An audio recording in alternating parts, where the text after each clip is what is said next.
अस्सलाम वालेकुम नाज़रीन, आज हमारे साथ मौजूद हैं एक ऐसी शख्सियत जो नौजवानों के लिए रहनुमाई और हौसले की मिसाल हैं। जनाब मतीन अख्तर, जो कि सिंध के तलबा को अंग्रेज़ी और खुद एतमादी के ज़रिए कामयाबी की राह पर गामज़न कर रहे हैं। तो खुशामदीद, welcome mister Mateen Akhtar to this show. आज के शो में हम मुलाकात कर रहे हैं एक ऐसे उस्ताद से, ऐसे स्पीकर और कोच से जिनका मकसद तालीम, तख्लीक और एतमाद को ज़बान के ज़रिए मज़बूत बनाना है। तो मिलते हैं सर मतीन अख्तर से। तो सर मैं चाहूँगी आप अपना इंट्रोडक्शन, अपना तारुफ़ देखने वालों को अपनी ज़बानी में करवाइए और अपने देखने वालों को बताइए कि आप कौन हैं और आप क्या करते हैं। Over to you. Thank you very much ma'am. मेरा नाम मतीन अख्तर है। मैं एक मोटिवेशनल स्पीकर हूँ, सर्टिफाइड ट्रेनर हूँ, करियर काउंसलर हूँ, इंग्लिश लैंग्वेज कोच हूँ। मैं टीचर हूँ इंग्लिश लैंग्वेज का और बाय चॉइस एक टीचर हूँ। द रीज़न इज़ दैट कि हमारे प्रोविंस में हमारे लोगों को इंग्लिश लैंग्वेज की जो एक्सपर्टीज़ में गैप नज़र आते हैं, उन गैप्स को फिल करने के लिए मैं काम कर रहा हूँ। मैं कैंडिडेट्स को CSS, PMS, IELTS जो आगे के स्टेजेस पे प्रॉब्लम्स आती हैं, वो कोशिश करता हूँ कि हम बेसिक और फाउंडेशन लेवल से इन तमाम प्रॉब्लम्स को ओवरकम करें। मैं बच्चों की पर्सनल डेवलपमेंट के ऊपर भी काम करता हूँ, बच्चों की कम्युनिकेशन स्किल्स के ऊपर भी काम करता हूँ, क्योंकि व्हाट आई बिलीव इज़ अगर आप कम्युनिकेट अच्छे से कर सकते हैं, अगर आप चीज़ों को अच्छे से एक्सप्लेन कर सकते हैं, you are enough and you can be the key to every door as well. What I believe is communication skills जो है वो किंग स्किल हैं। अगर आप ये उर्दू में भी अच्छे से करना जानते हैं, इंग्लिश में भी करना जानते हैं, तो ये सोने पे सुहागा है। पाकिस्तान में आप जानते हैं कि स्पेशली मैं सिंध की यहाँ पे बात इसलिए कर रहा हूँ क्योंकि मैं काफ़ी टाइम से सिंध में सर्व कर रहा हूँ और ये देखता हुआ आ रहा हूँ कि हमारे पास एक फुकदान है ऐसा, जिसकी वजह से हमारा बहुत सारा बच्चा जो है वो अच्छी नौकरियाँ हासिल नहीं कर पाता, अच्छी एम्प्लॉयमेंट डेवलप नहीं कर पाता। ये तमाम गैप सामने होने के बाद मैंने कोशिश स्टार्ट की कि मैं लोगों को क्वालिटी डेवलप करवाऊँ और उन्हें फिर अच्छी अपॉर्चुनिटी, अच्छे मौके ज़्यादा आसानी से मिल सकें। So that is my brief introduction, ma'am, and I believe that is enough for those who are listening me right now. Okay, thank you. Your introduction is awesome.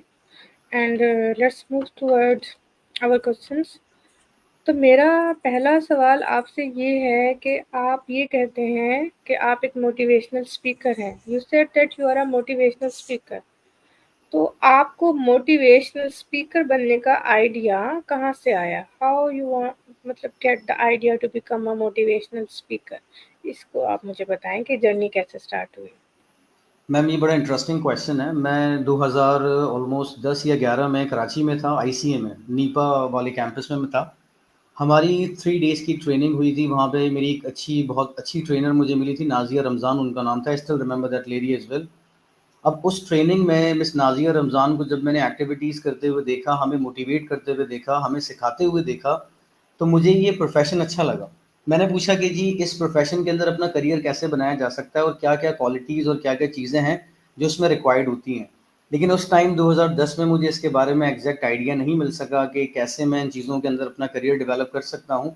लेकिन फिर 2015 से ऑनवर्ड्स मुझे कासिम अली शाह साहब की वीडियोज़ मिलना शुरू हुई इंटरनेट के ऊपर। मेरे बहुत सारे लोगों ने जो मेरे गिरदोनवा में मौजूद थे, उन्होंने मुझे सजेस्ट किया, आप संदीप महेश्वरी को सुने, आप विवेक बिंद्रा को सुने, आप सोनू सोनू शर्मा को सुने, आप कासिम अली शाह साहब को सुने। मैंने बहुत सारे लोगों को सुनना स्टार्ट किया और काफ़ी टाइम तक मैं इनपुट करता रहा। जो रिकमेंडेड बुक्स उन्होंने मुझे बताई कि आप ये किताब पढ़ें इस चीज़ के लिए, आप ये किताब पढ़ें इस चीज़ के लिए। मैं CSS एस्पिरेंट था, तो रीडिंग मेरा समझ लें कि एक हॉबी है।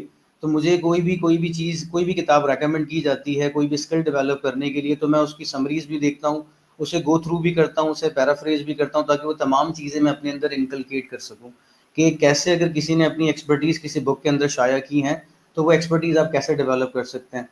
और मोटिवेशनल स्पीकर जो बनने की एग्जैक्ट वजह बनी, वो कासिम अली शाह फाउंडेशन का इसमें बहुत बड़ा रोल है। स्पेशली कासिम अली शाह साहब का मैं सारा क्रेडिट उन्हें इसलिए देना चाहता हूँ कि उनसे मिलने के बाद, उन्हें देखने के बाद किस तरीके से वो डिलीवर करते हैं, उनका क्या विजन है, क्या नीयत है, इस चीज़ ने मुझे बहुत ज़्यादा मोटिवेट किया। और फिर मैंने सोचा कि कासिम अली शाह साहब को मैंने इनवाइट करने की कोशिश की कि आप सिंध में आएँ। वो आते भी हैं, बहुत सी जगहों पे एक्टिविटीज़ करते भी हैं। तो उन्होंने मुझे एक बड़ी अच्छी सलाह दी, वो ये थी कि आप अपने प्रोविंस में, अपने शहर में आप काम खुद स्टार्ट करें। आप वहाँ के कासिम अली शाह खुद क्यों नहीं बन जाते? आप लोगों के लिए आसानियाँ पैदा करने के लिए आप उनकी प्रॉब्लम सुनें, प्रॉब्लम समझें, जो समझ नहीं आता, जैसे आपको जो भी प्रॉब्लम सामने आती है उसके लिए हम आपके बैक पर हैं। मौजूद हैं आपको सपोर्ट करने के लिए हर तरह से। तो मैम ये बातें, ऐसे लोग जब मुझे मिले लाइफ के अंदर, जो मुझे यहाँ मिलना that time was not that possible. जब ये लोग मुझे मिले तो फिर मुझे लोगों को गाइड करने में, समझाने में, उनके लिए आसानियाँ पैदा करने में बहुत आसानी हुई। तो इन अ नटशेल दोबारा से मैं बताना चाहूँगा कि कासिम अली शाह साहब was one of my main resource, जिनकी वजह से आज मैं बहुत सारे लोगों के लिए आसानी पैदा करने की कोशिश कर रहा हूँ।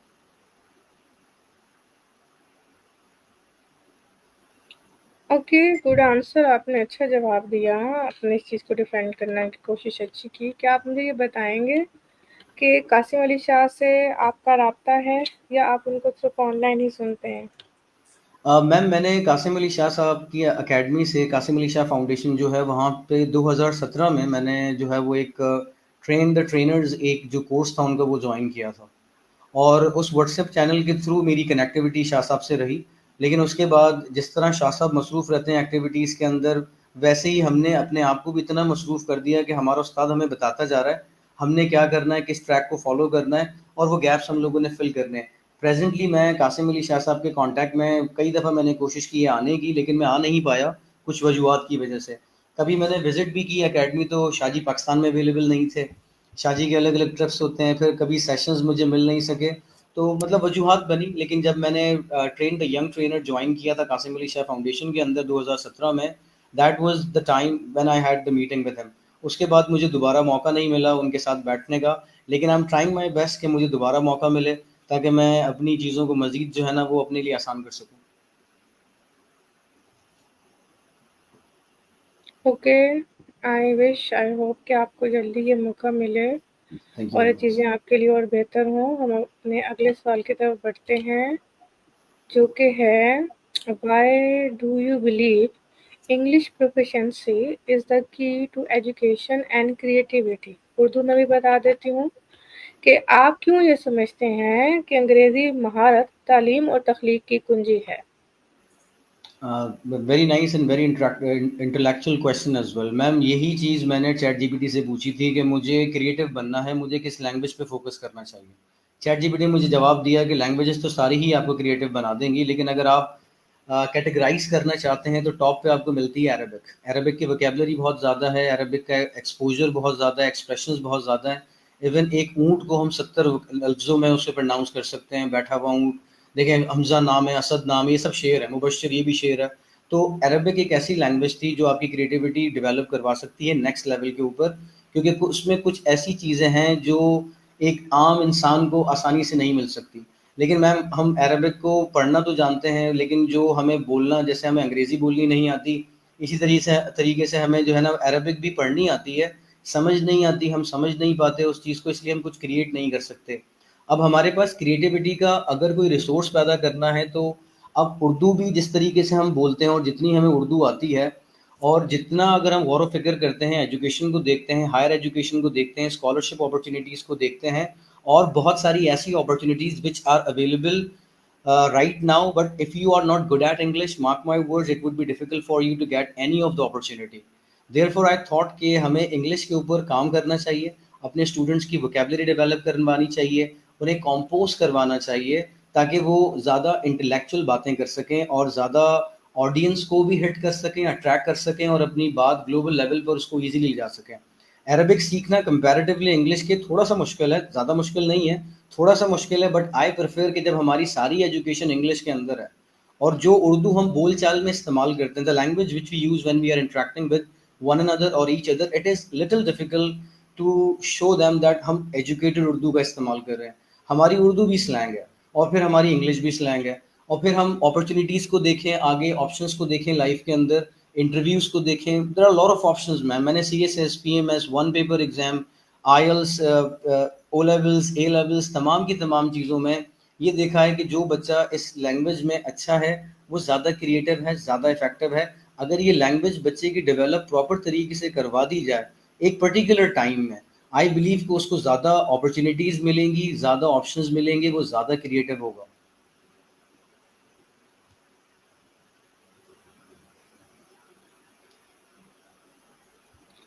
ओके, आपने ठीक कहा। अभी मैं ये आपको, देखने वालों को सबको बताऊँगी कि हमारी प्यारी दोस्त जैस्मीन जो है वो हमें देख रही हैं और आपको भी हाय बोल रही हैं और मुझे भी हाय बोल रही हैं। सो our dear friend Jasmine is watching us live and she's saying us hi and hello.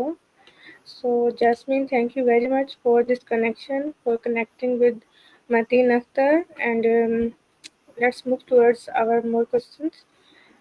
तो मतीन आप मुझे ये बताएं कि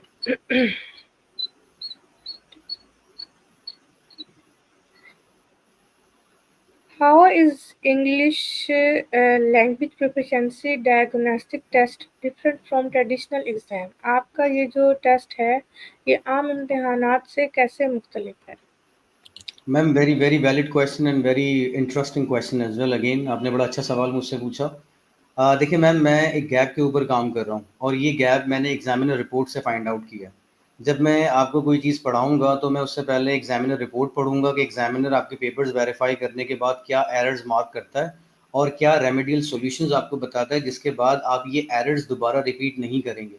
Like if you are getting flunked or if you are getting fail in any of the exam, over there examiner is making examiner report. Being a teacher, you need to read that particular report and find the gaps in students and work on those gaps. अगर आप वो gaps fill कर लेते हैं तो आपका बच्चा उसके हिसाब से फिर परफॉर्म कर पाता है। मैं आपको बताता हूँ कि सीएसएस में हमारा सिंध का 98% बच्चा जो है वो इंग्लिश के अंदर फेल होता है। वो ऐसे राइटिंग है, वो प्रेसी एंड कॉम्पोजिशन है। इवन उसके बाद जो फेल होने वाला सब्जेक्ट है that is Islamiyat. That is quite surprising as well कि हमारा बच्चा इस्लामियात में भी अच्छा खासा फेल होता है। द पॉइंट इज जब हमें कॉम्पोज करने की बारी आती है तो हमारी जिस तरीके से हमें सिखाया जाता है मैम, कॉम्प्रीहेंशन अनसीन आते हैं, हमें याद करवाए जाते हैं उनके आंसर्स और हमें तमाम की तमाम चीज़ों को क्रैमिंग की तरफ लगाया जाता है। मैंने जब कमीशन के इम्तहानात दिए उसमें मुझे कॉम्पोज करने का मौका मिला, उसमें मुझे ऑब्जेक्टिव क्वेश्चंस मिले। लेकिन हम जब अपने पेपर्स को देखते हैं तो हमारे पेपर्स के जो एग्जाम्स कंडक्ट किए जाते हैं जिस तरीके से वो ट्रेडिशनल मेथड है, चीटिंग कल्चर इतना ज़्यादा है मैम कि बच्चों को अगर मैं एक पेज लिखने के लिए भी देता हूँ ना, अपने अल्फाजों में कुछ तहरीर करे, तो मैंने ये देखा है कि वो एक पेज भी लिखने के काबिल नहीं है। They are even unable to write a single page. ये 80% बच्चों के साथ प्रॉब्लम है। अब ये प्रॉब्लम होने की वजह क्या है? हमें प्रेपोजिशन सही इस्तेमाल करना नहीं आता, हमें वर्ब एग्रीमेंट सही तरह लगाना नहीं आता, हमें टेंसेस का पता नहीं चलता, हम ताती थे चाची चे पता नहीं किस मेथड के हिसाब से सीख रहे हैं। और जो है वो अभी जो रिक्वायरमेंट है हमारी, जिस तरह एग्जाम मतलब मैं आपको बताऊं कि 17 ग्रेड पे जो सेंटेंस करेक्शन आते हैं वो फर्स्ट ईयर इंटर का बच्चा कर सकता है अगर उसको सही तरीके से आपने उस वक्त पढ़ा दिया होता। लेकिन हम जो है वो कॉम्पोजिशन की तरफ नहीं लगाते बच्चों को, हम जो है वो मेमोराइजेशन की तरफ लगाते हैं। अब मेरा जो ये प्रोफिशिएंसी डायग्नोस्टिक टेस्ट मैंने जो बनाया है that is completely based on conceptual learning. अगर आपके पास कॉन्सेप्ट है तो आपको पता है कि मुझे गुड एट कहाँ इस्तेमाल करना है, मुझे पता है मुझे गुड विद कहाँ इस्तेमाल करना है, मुझे पता है मुझे गुड इन कहाँ इस्तेमाल करना है। लेकिन अगर मैंने इसे ट्रांसलेटेड मेथड से सीखा हुआ है तो मैं अच्छा हूँ ही इस्तेमाल करूँगा, मैं इस चीज़ के अंदर अच्छा हूँ। मिसाल के तौर पे आप कभी स्पेसिफिक चीज़ में बताते हैं I am good at speaking, so that is a specific point. लेकिन जर्नल कैटेगराइज कर देता हूँ तो मैं गुड इन लग जाता है मिस वहाँ पे। लेकिन अगर मैं किसी इन्वायरमेंट के साथ कंफर्टेबल हूँ तो मैं गुड विद का इस्तेमाल करूंगा। ये मैं बहुत माइनर सा आपको एक कॉन्सेप्ट बता रहा हूँ। इसके अलावा एक एडिशनल कॉन्सेप्ट मैं आपको और बताता हूँ। देखिए हमें ना कन्फ्यूजन रहती है कि हम ट्रांसपोर्टेशन के साथ ऑन का इस्तेमाल कहाँ करें, इन का इस्तेमाल कहाँ करें। द रीज़न इज़ दैट हमारे पास कॉन्सेप्ट नहीं है। वो concept with in 2 minutes develop किया जा सकता है। लेकिन द पॉइंट इज अगर हमारा टीचिंग मेथड जब तक चेंज नहीं होगा, असेसमेंट मेथड जब तक चेंज नहीं होंगे, बच्चा नंबरों के पीछे भाग रहा है लेकिन वो इंटरमीडिएट तक तो फेल नहीं होता हमारा बच्चा सिंध के अंदर, लेकिन इंटरमीडिएट के बाद फिर वो पास नहीं होता। हम कहते हैं कि जी मेरी ये डिज़ायर फील्ड है लेकिन उसका एंटी टेस्ट मुझसे पास नहीं होता। There are lot of options, there are lot of issues by the way. तो ये जो मेरा बनाया गया डायग्नोस्टिक टेस्ट है बेसिकली ये आपको एग्जैक्टली बताएगा ग्रेड 5 to 7 आपका इंग्लिश में लेवल क्या होना चाहिए। अगर नहीं है तो मैं आपको वक्त से पहले आई ओपनर दे रहा हूँ। उसके बाद फिर 8 to matric, first year to professional. अब मैम देखें बहुत से गोल्ड मेडलिस्ट मिलते हैं जो बताते हैं कि जी I have a gold medal but I am unable to express myself completely in English, जिसकी वजह से मेरा गोल्ड मेडल भी मुझे कभी कभी शक में डाल देता है क्या वाकई मैं गोल्ड मेडलिस्ट हूँ। सिर्फ इंग्लिश ना आने की वजह से ना मेरी वो वैल्यू बन पा रही है, ना मेरी वो तमाम चीज़ें डेवलप हो पा रही हैं। अब बच्चा मिस ट्रेडिशनल मेथड के हिसाब से वो याद करके आंसर करेगा, हमारे जो टेस्ट है उसके अंदर वो कंप्लीट कॉन्सेप्ट के ऊपर होगा he will get 4 option and he has to find the right answer. Like you have to choose the best answer out of 4.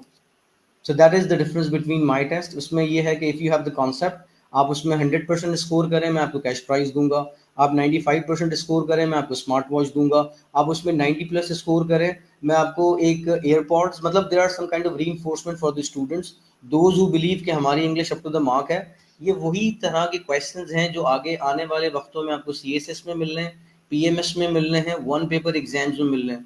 जब हमें अपॉर्चुनिटीज़ नहीं मिलती मैम, हम ऐसे मुकाबले के इम्तिहानात की तैयारियां करते हैं. जब हम तैयारियां करने के लिए बैठते हैं तो फिर हम एग्जामिनर रिपोर्ट नहीं देखते कि एग्जामिनर हमारे किन एरियाज़ के बारे में बात कर रहा है. मैंने जो टेस्ट बनाए हैं मैम, ये एग्जामिनर रिपोर्ट को सामने रखते हुए बनाए हैं कि ये मेरे बच्चों के वीक एरियाज़ हैं. अगर ये ओवरकम करवा दिए जाएं तो बच्चा आसानी से ज़्यादा अपॉर्चुनिटीज़ हासिल कर सकता है. That's from my side by the वे. बहुत अच्छा आपने जवाब दिया और मैं आपके इस जवाब से इंस्पायर भी हुई कि वाक़ई आपने बिल्कुल ग्राउंड लेवल पर जाकर जो बेस हमारी प्रॉब्लम्स हैं, उन पर बात की है और मैं बड़ी हैरान हुई हूँ ये सुनकर कि बड़े-बड़े लोग जो हैं वो अंग्रेज़ी में अपना आप एक्सप्रेस नहीं कर पाते, इवन देन गोल्ड मेडलिस्ट. तो आपने एग्जैक्टली. यकीनन ऐसे कोई केसेस देखे होंगे, तो उसके बाद ही आप ये कोई रेफ़रेंस दे रहे हैं और ये मेरे लिए हैरत की बात है. क्योंकि अगर हम बेकन हाउस स्कूल सिस्टम या ब्लूमफील्ड या कुछ और इंग्लिश मीडियम स्कूल्स को देखते हैं, तो वहाँ पर तो बच्चों को शुरू से ही, जैसे मेरा भी बच्चा है, तो वो साउंड्स के साथ, फ़ोनिक्स के साथ, फ़ोनेटिक्स और इन सब के साथ पढ़ा होता है. तो हमारे बच्चे तो स्पेलिंग्स भी याद नहीं करते क्योंकि वो साउंड से एग्जैक्टली. जो है वो अल्फ़ाबेट उसमें लिख देते हैं. और इंग्लिश में भी वो ग्रामर नहीं पढ़ते, बल्कि वो ऐसा कर रहे होते हैं कि इंग्लिश बोल रहे होते हैं और वो इंग्लिश ही सुन रहे होते हैं, नेटिव स्पीकर्स से सुन रहे होते हैं. तो मुझे लगता है कि ये प्रॉब्लम तब क्रिएट होती है जबकि नेटिव स्पीकर्स नहीं होते या जो टीचर्स होते हैं उनकी एबिलिटी बेहतर नहीं होती. तो आपने बहुत अच्छा जवाब दिया मुझे थैंक यू. और इस जवाब के साथ मैं ये रियलाइज़ करती हूँ कि हमारे देखने वाले भी इस चीज़ को समझेंगे कि असल में जो है प्रॉब्लम कहाँ है. हमने जो है अंग्रेज़ी को अपना हवा बना लिया है, दिमाग पर सवार कर लिया है, हालाँकि English is not a big deal. It's तो अ हम पीस ऑफ अगले केक सवाल बाय द के वे. हाँ, हाँ। उर्दू से ज़्यादा जो है वो आसान इंग्लिश है, उर्दू एग्जैक्टली मैम, एग्जैक्टली, ये ज़्यादा बताने आसान में. लैंग्वेज है. तो जब हम मास्टर्स में गए तो मेरी जो रिसर्च मेथोडोलॉजी की टीचर थी तो वो बोली कि इंग्लिश क्यों कर लिया, उर्दू कर लेते ना. तो हमने बोला कि उर्दू तो ज़्यादा मुश्किल है, अंग्रेज़ी तो बड़ी आसान है. तो वो बोली कि वैलिड आंसर आप लोगों ने दिया है. तो वाक़ई मैम उर्दू एक और बात मैं आपको यस, बताना आप चाहूँगा बोलें. आगे क्वेश्चन पे बढ़ने से पहले. वो ये थी कि जैसे आपने बताया कि हम ना फोनेटिक्स एंड फोनोलॉजी फॉलो करते हैं. केम्ब्रिज एजुकेशन हमारे पास है जिसमें बीकन हाउस है, सिटी स्कूल है और बड़े बड़े नाम और भी हैं. मैम ये सैलरीज भी अच्छी प्रोवाइड करते हैं, ये टीचर्स को ट्रेनिंग भी अच्छी देते हैं, ये टीचर को बाय चॉइस बना देते हैं कि आप बाय चॉइस टीचर बन जाओ, बाय सर्कमस्टेंसेस, बाय हालात ना बनो. आपकी it should be your choice. अब यहाँ पे जो सिखाया जाता है बड़े स्कूल्स के अंदर, अच्छे रेपुटेटेड स्कूल्स के अंदर, बहुत सारे स्कूल्स हैं, किसी का मैं दो चार का नाम लेके यहाँ पे क्या बताऊँ, बहुत सारे स्कूल्स हैं जो ये काम कर रहे हैं. मैम उसके बाद 85% पाकिस्तानी आवाम को बगैर मतलब समझें कि जो चीज़ उन्होंने रीड की है सिर्फ वही रीड करनी आती है. आउट ऑफ द बॉक्स उन्हें अगर आप कुछ भी रीड करने के लिए देंगे, यहाँ पे 85% ऐसे लोग हैं जो रीड ही नहीं कर सकते. इवन अगर हम जो नेटिव स्पीकर्स के बारे में बात कर रहे थे, अगर हम इनके नाम ही सामने रख दें तो they are unable to pronounce the name as well. The reason is हमने रूट लर्निंग मेमोराइजेशन को ज़्यादा प्रमोट किया है. वजह उसकी जो एक्चुअल मैं ये समझता हूँ वो है teacher. There is no bad student, only a bad teacher. तो बताइए ना, आपको ये नहीं लगता कि जो सरकारी स्कूल के मुलाज़िमीन हैं, उनकी तनख्वाहें भी तो इतनी अच्छी होती हैं एज़ कम्पेरेटिव. तो अगर हम देखें ये जो बड़े-बड़े इंग्लिश स्कूल्स हैं, इनकी जो सैलरीज़ हैं, मुझे पता है कितनी सैलरीज़ मिलती हैं ना. तो मैं भी जाती हूँ स्कूल्स में, रिसर्च करती हूँ, सुनती हूँ सारी चीज़ें. तो आपको नहीं लगता ये जो हमारे सरकारी स्कूल के जो टीचर्स हैं, उनको भी 1-1 लाख रुपए तनख्वाह मिल रही होती है? तो वो कम होती है क्या आपके ख़्याल से?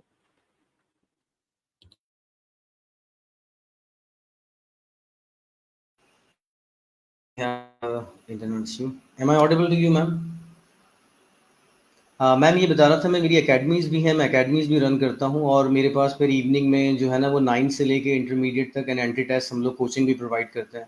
तो कई सारे टीचर्स की अभी गवर्नमेंट जॉब पे सिलेक्शन हुई है. मैंने बहुत सी जगहों पे अप्लाई नहीं किया था, मैं सी एस एस करना चाहता था, मेरा नहीं क्वालिफाई हो सका तो मैं फिर बाकी साइट्स पर नहीं गया. मुझे पता था कुछ बाउंड्रीज़ हैं, मैं ज़्यादा ना एक्सपेंड नहीं कर पाऊँगा अपने काम को, और फिर मैं झूठ बोल के कोई काम नहीं करना चाहता कि मैं सुबह कहीं और काम कर रहा हूँ और फिर मैंने वहाँ से जो है ना वो एक पॉज़ लिया और मैं प्राइवेट इदारों में जाके अपनी सर्विसेज देना स्टार्ट हो गया। तो मैं मेरा दिल इस चीज़ पे नहीं माना, तो मैंने सोचा कि मैं प्राइवेट ही काम करूँगा।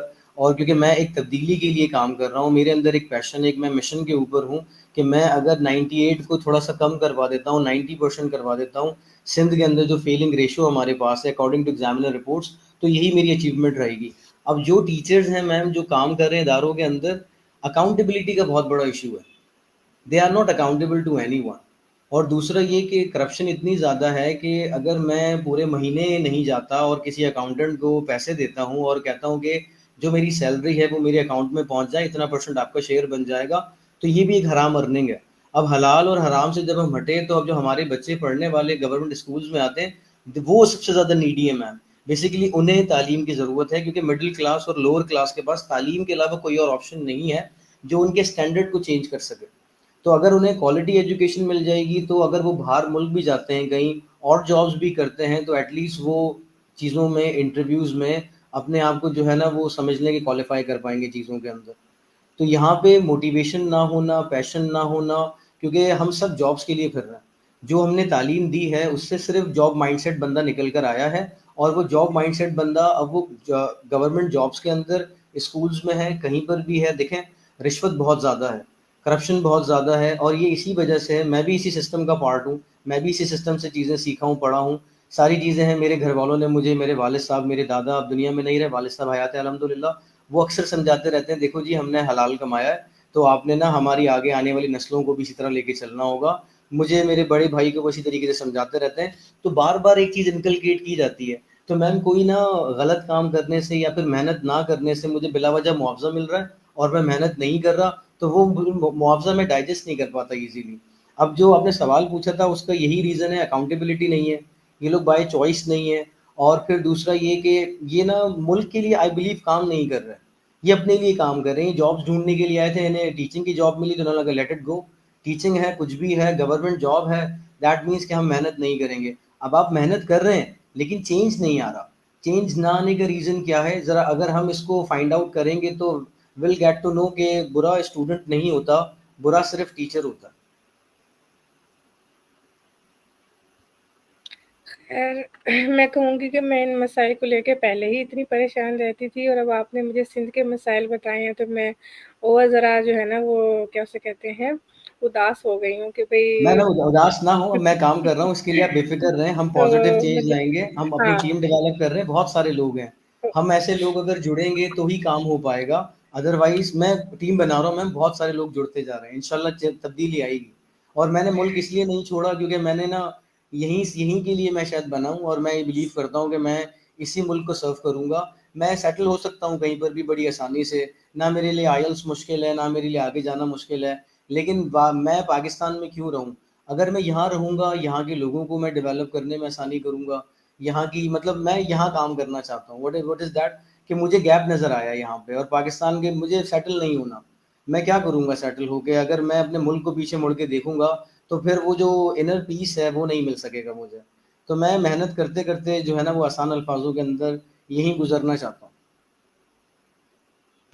चलें मुझे लगता है कि यहाँ पर मेरा और आपको पॉइंट ऑफ व्यू कुछ मिलता है। थैंक यू आगे मैम। चलते हैं हम अपने अगले सवालों की तरफ, वरना मैं बहुत ज़्यादा उदास होने वाली हूँ। चलो ख़ैर, आपने मुझे भी होप दिला दी है कि सब काम कर रहे हैं, तो मुझे खुशी हुई सुन के। तो आप मुझे ये बताएँगे कि जब सिंध के तलबा अंग्रेज़ी सीखने में मुश्किलात उनको होती हैं, या अंग्रेज़ी बोलते हुए उनका जो कॉन्फिडेंस लेवल है, वो लूज़ हो जाता है, डाउन हो जाता है, तो अब आप उनका कॉन्फिडेंस जो है वो दोबारा कैसे बेहतर करते हैं, कैसे उनको मोटिवेट करते हैं कि वो इंग्लिश बोलें? तो आप उसके लिए क्या मतलब यानी कि जो है टेक्निक्स या मैं कहूँगी मेथड्स इस्तेमाल करते हैं?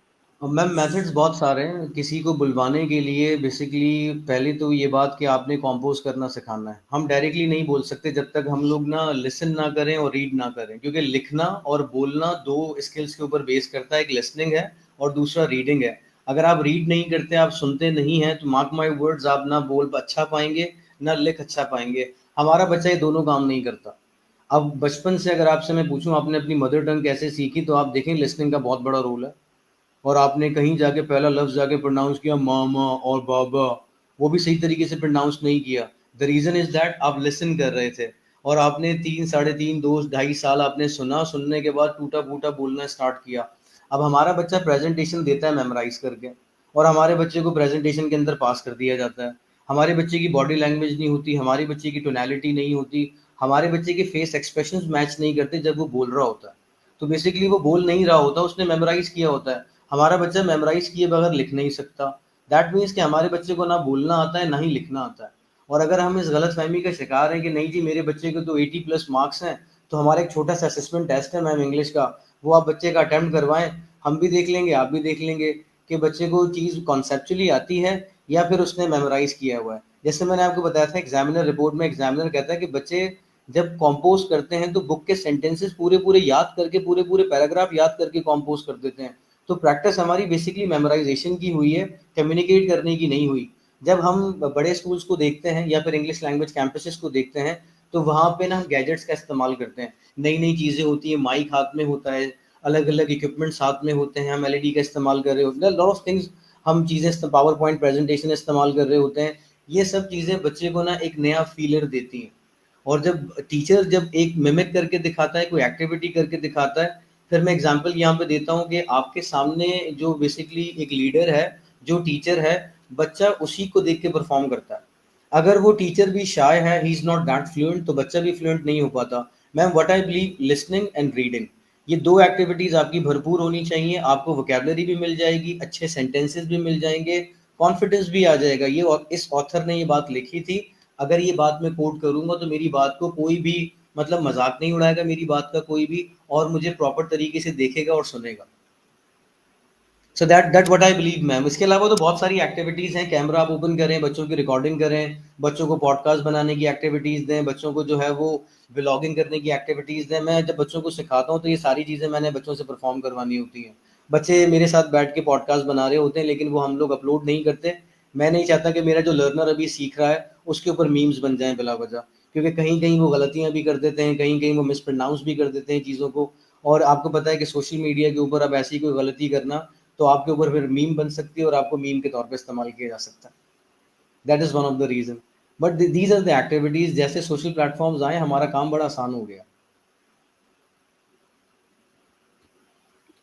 अच्छा, ये जो आपने मीम्स की बात की है, तो मैंने बहुत सारे बच्चे देखे हैं जो कि बहुत सारी गलतियाँ कर रहे होते हैं। इवन देन मैं और आप भी लाइव अब चल रहे हैं, तो हम भी बहुत सारी गलतियाँ कर रहे होंगे।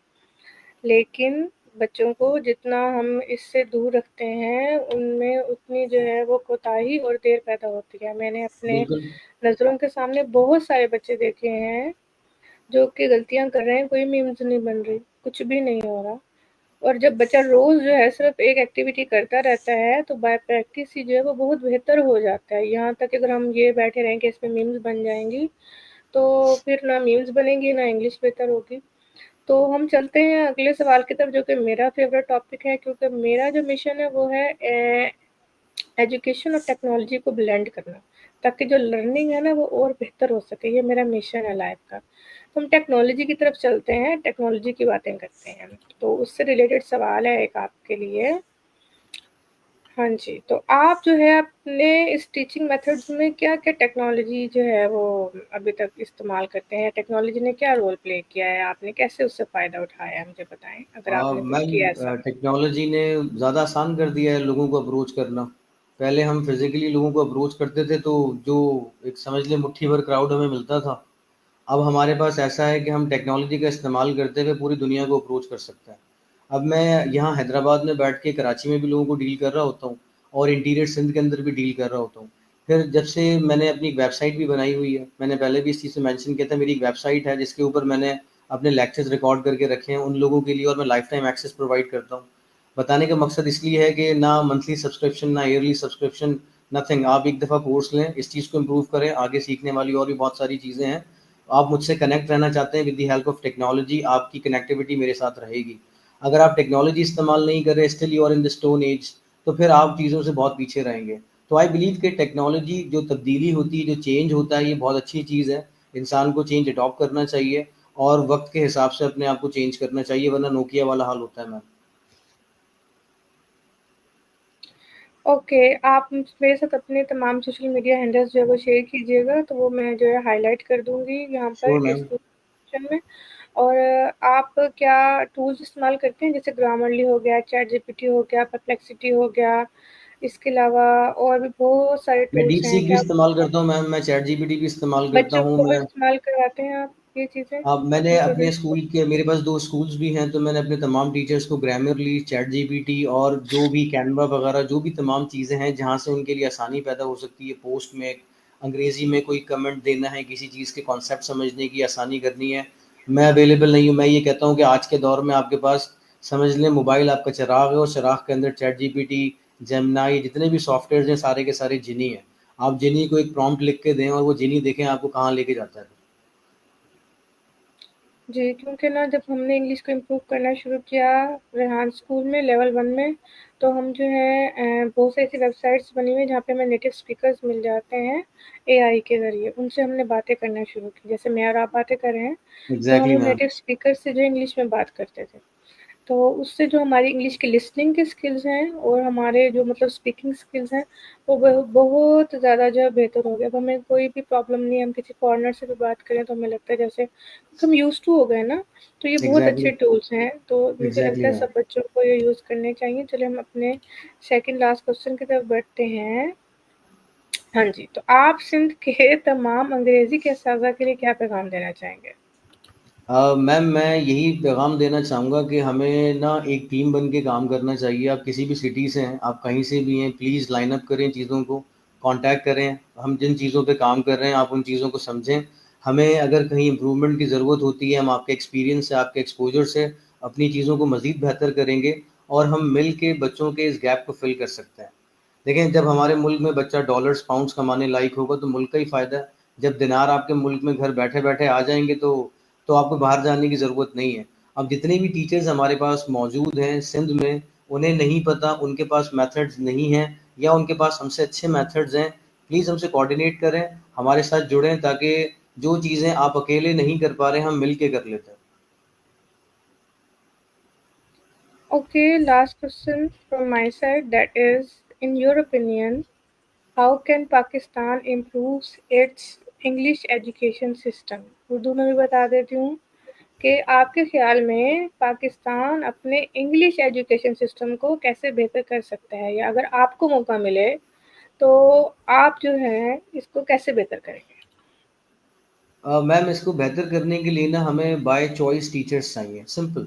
और कोई आपने जो है ना वो कोई नया मेथड या कोई नई टेक्नोलॉजी या कोई नई चीज़ें इस्तेमाल नहीं करनी। जो इंसान बाय चॉइस है और उसने अगर टीचर ही बनना था, आप देखें ना हमारा बच्चा ही कंफ्यूज है।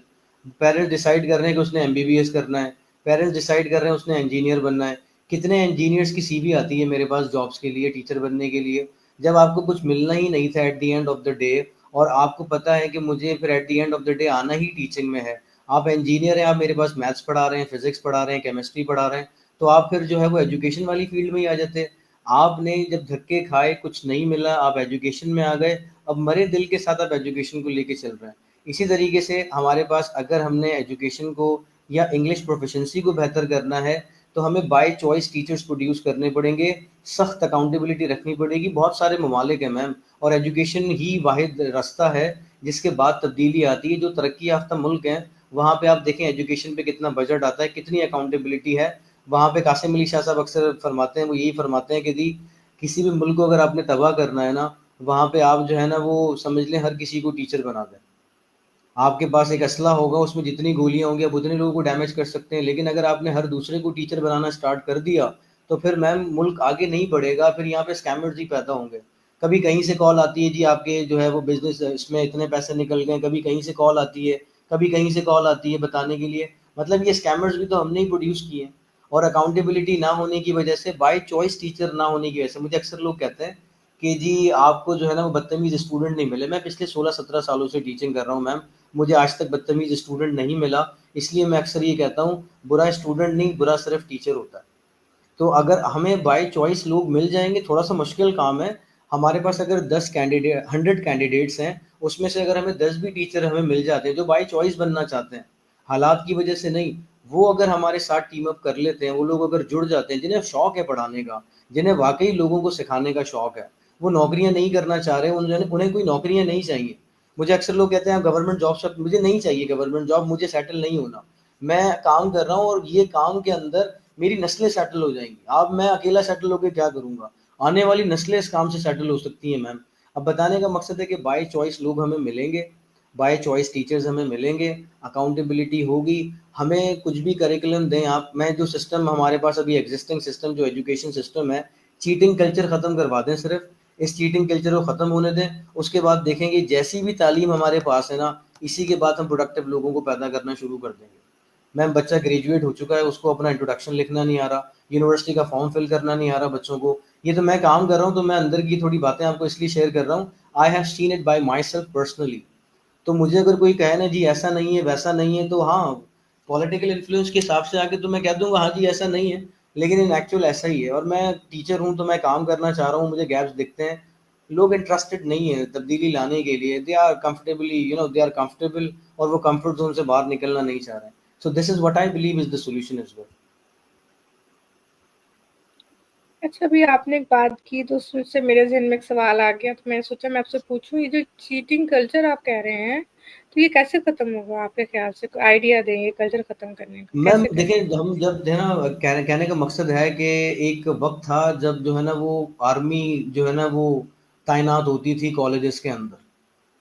अब कुछ टाइम से मुशर्रफ साहब का दौर एक पर्टिकुलर ख़त्म हुआ, उसके बाद से जो है ना वो जो है कभी आर्मी के हजरात खड़े होते थे, तो हमें अंदर जाते हुए ना पेपर्स या फर्रे वगैरह ले जाते हुए ना बड़ा डर लगता था कि एक तो ये मुर्गा बना देंगे, ऊपर से फिर ये जो है ना हमारे सॉफ्टवेयर अपडेट भी कर देंगे।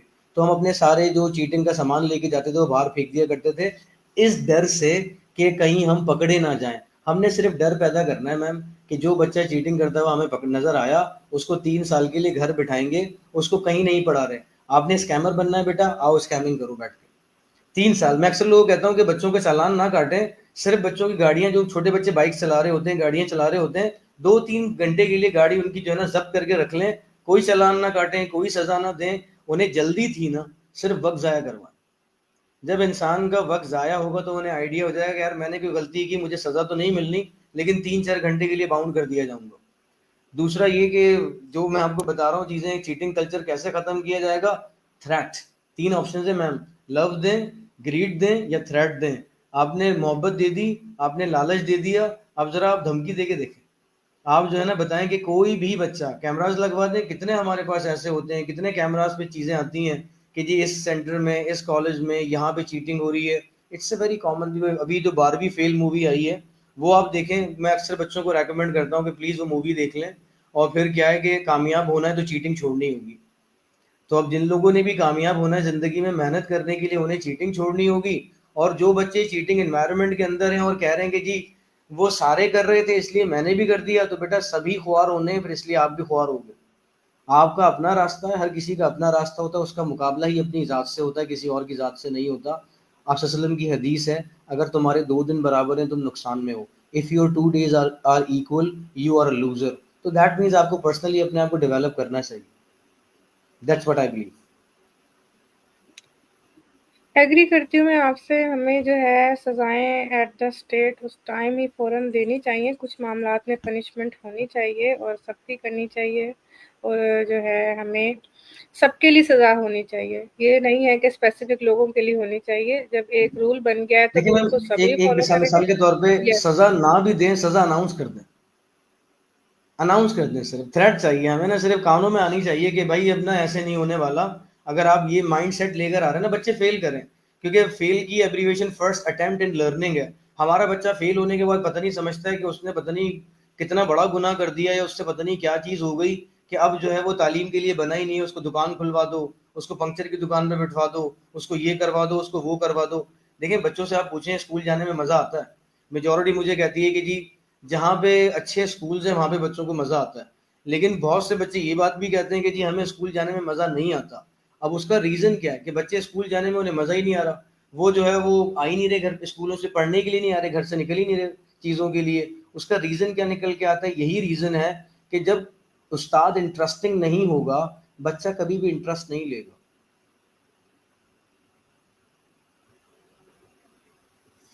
एग्री, आप ठीक कह रहे हैं, ओके, बहुत शुक्रिया आपका।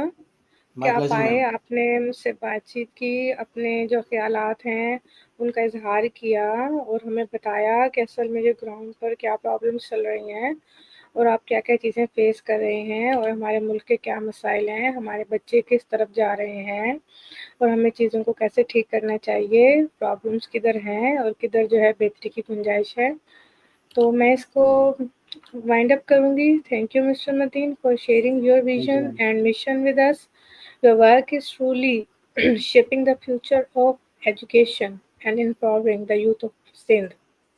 A big thanks to you and for Miss your Miss inspiring Ma'am thoughts. Jasmine as well. Wonderful lady. Thank you Yes, so very much for providing me Miss Iram Mushtaq Education Wali, and I really enjoyed having conversation with you, ma'am. Thank you so much, both of you, by the way. बहुत अच्छा लगा आपसे भी बात करके, ma'am. may your journey continue to light the path of knowledge and confidence for students everywhere. तो thank you. हम ये होप करेंगे कि जो आज का सेशन है वो इनकरेज करेगा कि हम बिलीव करें in the power of education, in the power of language and in the power of learning. So stay exactly. inspired and keep growing. And remember, education is the first step to transformation. अपना ख्याल रखिएगा, दुआओं में याद रखिएगा। हम मिलते रहेंगे और आपसे जो मेरा कनेक्शन है वो ग्रो करता रहेगा इंशाल्लाह। हम अपनी जो अगली जनरेशन है उसको उस बीमारियों से बचाएँगे जो कि हम फेस कर रहे हैं, जो कि हमारे बड़े हमारे लिए नहीं कर सके। तो मैं ये दुआ करती हूँ अल्लाह से कि जब मैं अपनी आखिरी स्टेज पर पहुँचूँ या मेरे बच्चे जो हैं वो यंग हो जाएँ, तो वो मुझे ये ताना ना मारे कि मम्मा तुम्हें तो सब कुछ पता था, तुम हमें बता देती, तुम हमें समझा देती। तो अल्लाह ताला के पास भी जब मैं जाऊँ, तो अल्लाह ताला मुझसे सवाल करें कि इरम तुम्हें इतनी अकल दी मैंने, इतना शऊर दिया, किधर इस्तेमाल करके आई हो? तो मैं जो है हाथ जोड़ के कह सकूँ या अल्लाह ताला नहीं, मैं ये अपने हिस्से का काम करके आई हूँ, आप ये चेक कर लीजिए। तो ये जो है सब कुछ मौजूद है, तो आई होप कि मतीन भी यही विश करते हैं और हम आमीन लोग जो आमीन मैम, हैं एग्जैक्टली एग्जैक्टली। वो करना चाहते हैं जो कि हमारे बड़ों से कुछ गुताइयाँ या गैप्स रह गए और हमारे ये कल्चर जो है वो क्रिएट हो गए। तो आई विश कि हम अपने बच्चों के लिए कुछ अच्छा छोड़ के जाएँ।